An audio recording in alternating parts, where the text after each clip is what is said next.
it can be difficult to kind of steer a design process and a building process when there's lots and lots of voices around the table. And of course not everybody is designing, and ultimately somebody has to make the decision about what shade of yellow it is. And you bring different organisations together in consortia or as strategic partners, and it's only after a while that you start to understand what each of those organisations needs and perceives that they need. And sometimes that want or that aspiration to deliver, we share, but the ability to do it because of restraints and restraints on funding and money available is always difficult. I think it's really important. What should have been factored into this project is the building of the partnership right at the beginning, is for us to find out a little bit more about our partners. I think delivering some of the more political work in this kind of framework is always going to be difficult. We've got a local authority on our consortium, we've got a private partner on our consortium.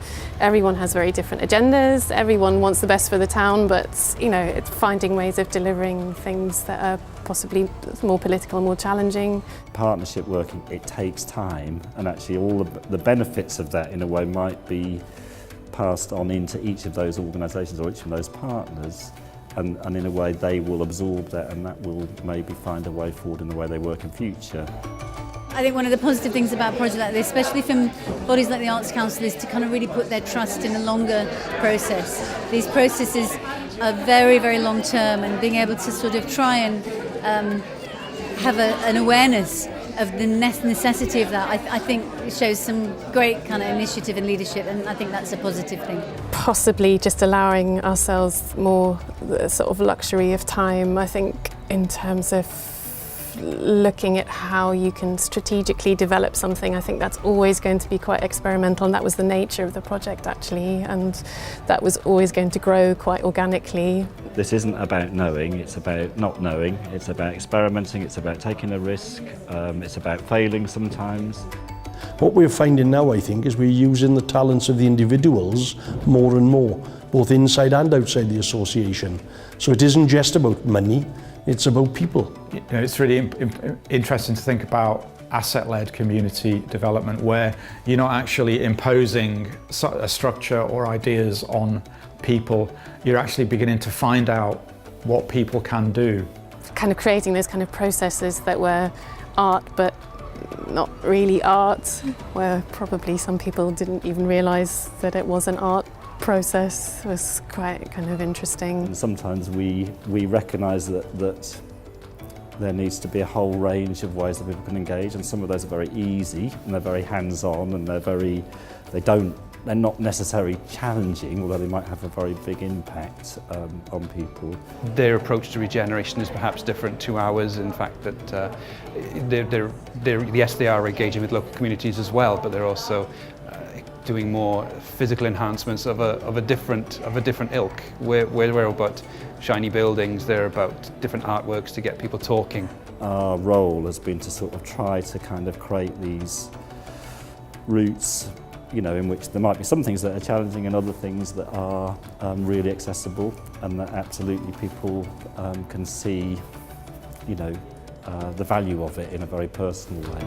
How the Ideas, Peoples and Places programme moves on in the future is really critical if this good work, not just within Blaenau Gwent, but also within lots of the other communities that have been touched by the programme, are able to continue working within those communities in the longer term. I think the transition between kind of organisation and helping people self-organise is quite complicated, and I think that's partly to do with funding structures.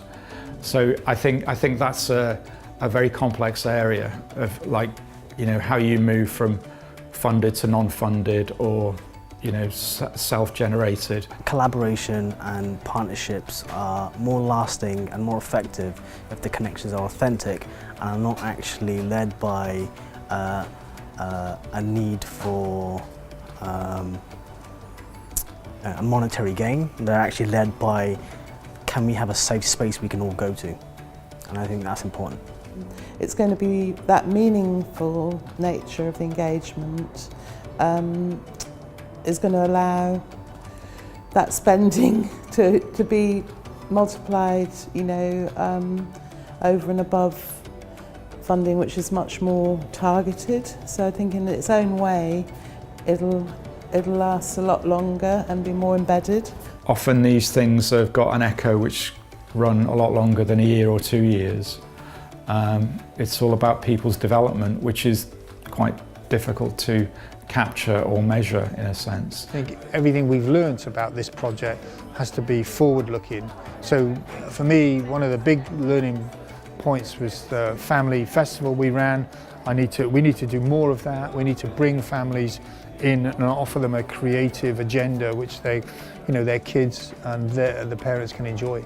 This is just the start. I mean, the most important thing is that this project is continued, it's looked after, it's developed, and it is owned by both the association and the tenants themselves, working in partnership. I think that's critical to make the project work, not just for today or tomorrow, but for years to come. There are young people in this area that deserve something special, and that's what this will be when it's completed.